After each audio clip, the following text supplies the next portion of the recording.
Pessoal, estou aqui gravando esse slide vídeo para poder dar prosseguimento às nossas aulas de filosofia da educação que ficou lá atrás no meio do caminho.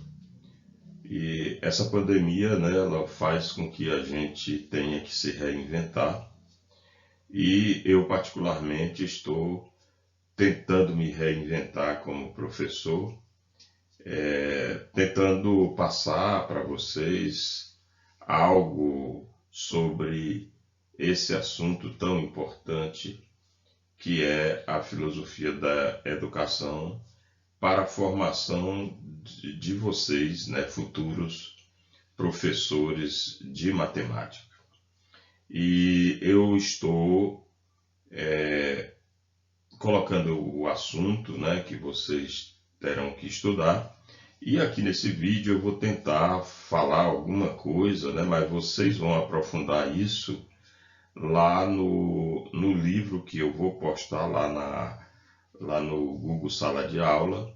E vocês poderão ler e também assistir esses comentários que farei aqui através do YouTube, através do Google Sala de Aula. Então, o assunto que eu vou abordar hoje é a filosofia moderna e contemporânea e a educação. A gente poderia estar tratando aqui da filosofia antiga, mas eu não vou falar sobre isso, até porque eu não sou filósofo, eu não estudei filosofia, eu sou pedagogo e a minha visão aqui é a do pedagogo, né? Da educação, né? Claro que a gente estudou um pouquinho, né, sobre as questões filosóficas, né, que envolvem o trabalho na sala de aula, na educação. Principalmente, é preciso que nós entendamos, né, que toda a educação, principalmente a brasileira, ela tem fundamento filosófico, né? Lá na sua concepção, a partir da lei 93/94 de 1996, a gente tem a fundamentação filosófica, principalmente nos princípios da educação que eu já abordei com vocês. Ali está o princípio filosófico da educação brasileira, né? A pluralidade de ideias, né? A liberdade, o direito de ter liberdade para ensinar, para aprender, tudo isso aí faz parte da filosofia educacional. Então, esse assunto, a filosofia moderna e contemporânea e a educação, foi tirado do livro Filosofia da Educação, de Lisiane Medeiros, Janice Vieira, Caroline Spanavello e Cíntia Camilo. Então, isso que nós vamos falar vai estar lá no livro, é a unidade 2, que eu recomendo para vocês estudarem, né? Posteriormente, eu vou dizer o que eu quero que cada um de vocês faça para me enviar, para eu poder avaliar se realmente vocês estudaram, se compreenderam esse assunto.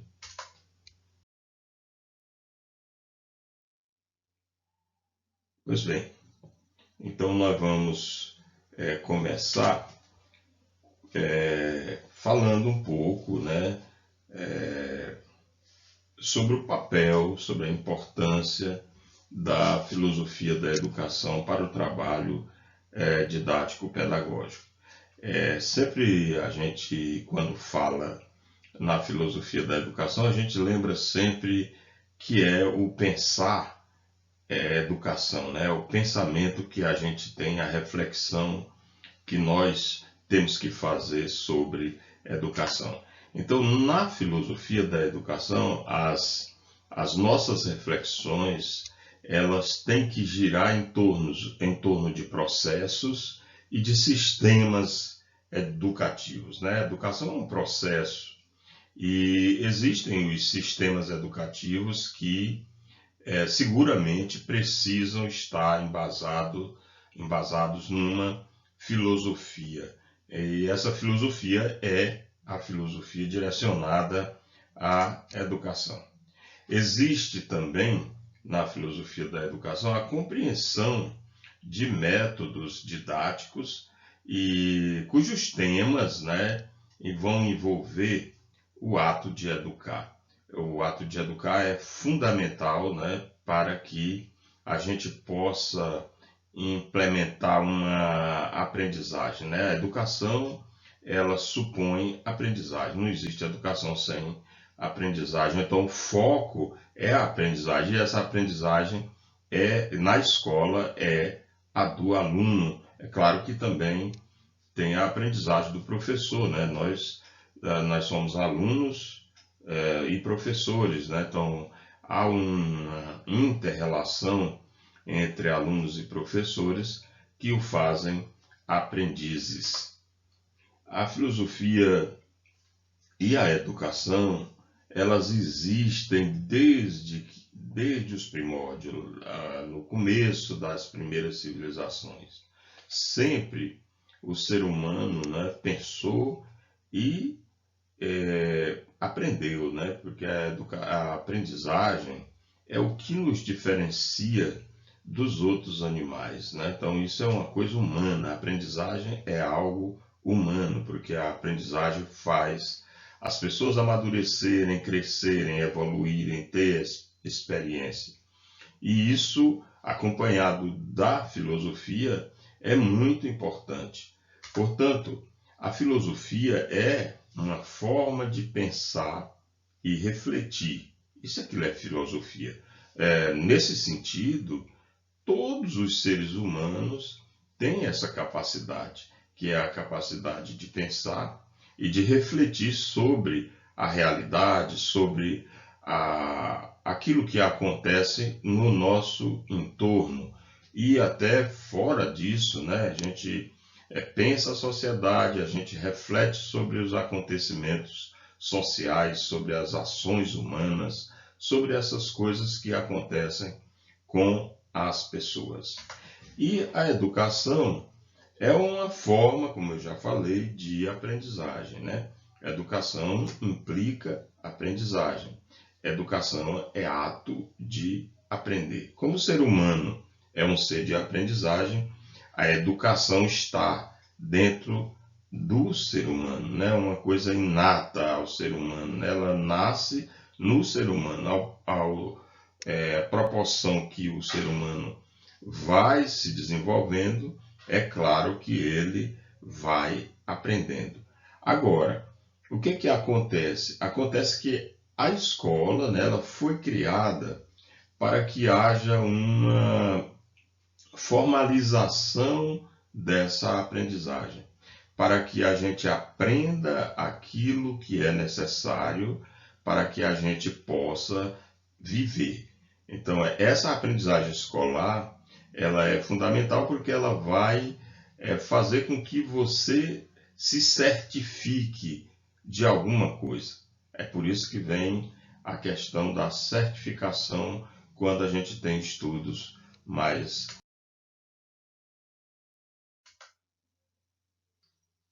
Bom, aí nós podemos falar agora na filosofia moderna, né, que é o que vai nos interessar. São duas coisas que vão nos interessar nessa nossa discussão: a filosofia moderna e a filosofia contemporânea. A modernidade, né, ela surge a partir do final do Renascimento. Lá por volta do século XVII, né, que a modernidade tem início, né? Ou seja, antes, por exemplo, do Renascimento, as coisas eram explicadas, todas elas, com base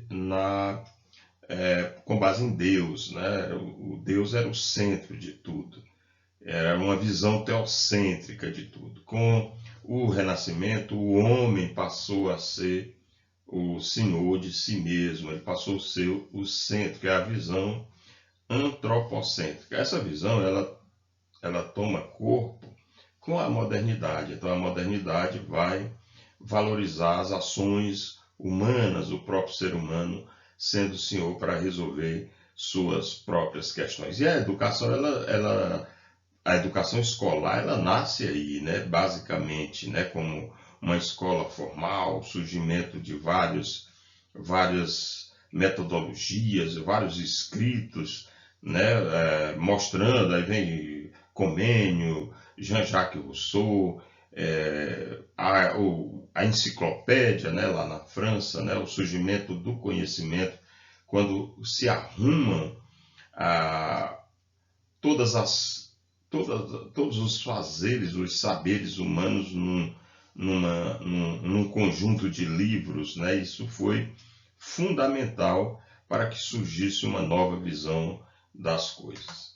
Então, como a gente já disse, né, a filosofia moderna ela começa após o Renascimento e vai até meados do século XIX. Mas isso é em tese, né, porque na verdade essa filosofia moderna ela ultrapassa tudo isso aí. Essa concepção do homem moderno é uma concepção de um homem livre, né, de um homem que seja capaz de lutar por seus interesses pessoais e tentar resolver esses interesses. E esses interesses tanto podem ser interesses econômicos como interesses religiosos. O homem moderno é aquele capaz de resolver. Então é uma visão de mundo totalmente diferente.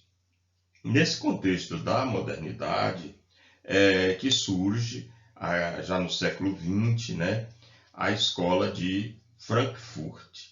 Frankfurt, que é uma cidade lá da Alemanha, né, responsável assim por estabelecer estudos importantes da sociedade burguesa e baseados principalmente nas obras de Karl Marx e de Freud, né? E essa escola de Frankfurt, que surgiu no início do século XX, ela é formada por pensadores que faziam parte de um instituto lá da Universidade de Frankfurt. Esse instituto era direcionado para a pesquisa social. E como a gente já viu, né, era fundamentada pelas ideias marxistas e freudianas, né? E é nesse contexto, né, que surge uma teoria crítica social interdisciplinar. Então, vários desses pensadores, eles deixaram muitos trabalhos e a partir daí veio essa análise, né, que é a análise crítica da sociedade. É claro que o surgimento dessa escola tem uma influência muito grande aqui no Brasil, né?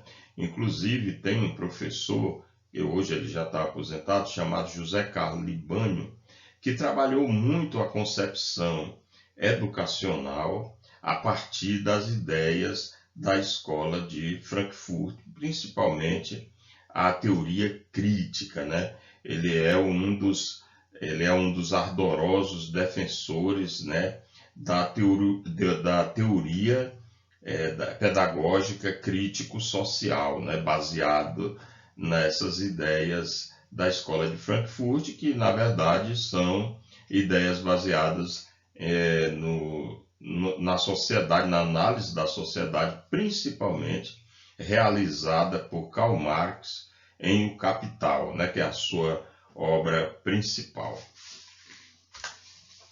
Os principais representantes da escola de Frankfurt que a gente pode destacar primeiro Theodor Adorno.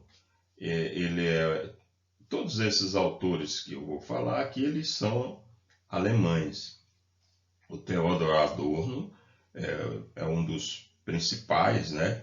Ele nasceu em 1903 e morreu em 1969.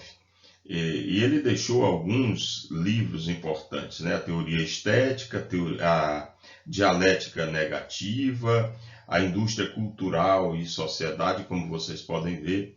Esses livros, né, eles trazem uma discussão e eles foram traduzidos aqui para o Brasil. Então, Adorno tem uma participação muito grande, uma influência muito grande nos teóricos brasileiros. Outro autor é o Max Horkheim. Max Horkheim. Ele também é alemão, né? Nasceu em 1895, morreu em 1973. E ele escreveu, ele foi um dos mais ardorosos, né, críticos da sociedade. Ele deixou um livro, né, traduzido aqui para o Brasil, chamado Teoria Crítica. Escreveu também Eclipse da Razão, foi muito importante. E outro, não menos importante, Walter Benjamin. Walter Benjamin, também alemão, né, nasceu em 1892 e morreu em 1940. E ele escreveu Estética e Sociologia da Arte e escreveu um livro sobre o programa da filosofia por vir, que dá até para a gente entender que é uma filosofia para o futuro. E esse Habermas Junger, esse ainda é um autor vivo, né? Ele hoje tem 91 anos, ele nasceu em 1929, é um autor alemão também e ainda está vivo. E ele escreveu um livro intitulado Discurso Filosófico da Modernidade, traduzido aqui para o Brasil, e a Teoria da Ação Comunicativa. Então, esses autores, eles foram muito importantes, muito influentes na escola de Frankfurt e tiveram também uma influência muito grande nos teóricos educacionais, filosóficos brasileiros. Agora nós vamos ver a filosofia contemporânea, né? Filosofia contemporânea, que é a filosofia do final do século XX, já entrando para o século XXI. Essa filosofia contemporânea, ela vai abranger, por exemplo, o que a gente chama, que os teóricos chamam de pós-modernidade, né?